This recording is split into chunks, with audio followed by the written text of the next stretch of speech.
नमस्कार मैत्रिणींनो, सर्वांना श्री स्वामी समर्थ. आजच्या व्हिडिओमध्ये मी तुम्हा सर्वांचं पुन्हा एकदा खूप खूप मनापासून स्वागत करते. अधिक महिना हा 17 मे 2026 रोजी सुरू होत आहे, तर 14 जून 2026 रोजी समाप्त होत आहे. हा महिना भगवान विष्णू आणि महादेव यांना अत्यंत प्रिय आहे.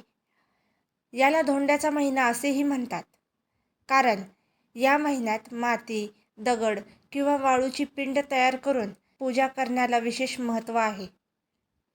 अधिक महिन्यात नदीच्या वाळूमध्ये महादेवाची पिंड बनवून पूजा केली तर तुमच्या आयुष्यात असा बदल होतो की जो तुम्ही कधीच विचारही केला नसेल.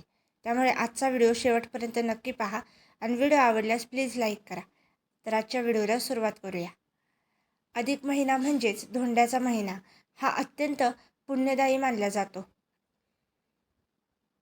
या काळात नदीपात्रात, विशेषतः चंद्रभागा नदीसारख्या पवित्र ठिकाणी जाऊन वाळूची पिंड तयार करणे अत्यंत शुभ मानले जाते.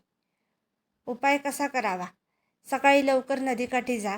स्वच्छ वाळू म्हणजेच रेती घेऊन शिवलिंगाची पिंड तयार करा.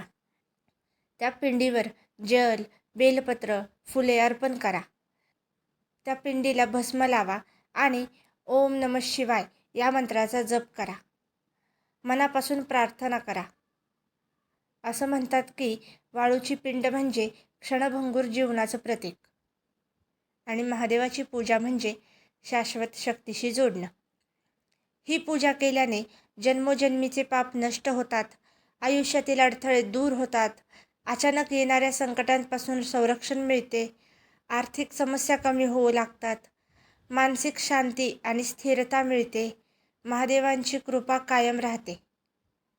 विशेष गुपित: ज्यांना आयुष्यात वारंवार अडथळे येतात, काम होत नाहीत किंवा नकारात्मक ऊर्जा जाणवते, त्यांनी हा उपाय अधिक महिन्यात एकदा तरी नक्की करा. ज्या हातांनी वाळूची पिंड बनवली त्या हातांनी तुमचं भविष्यही घडू शकतं. फक्त श्रद्धा आणि विश्वास हवा.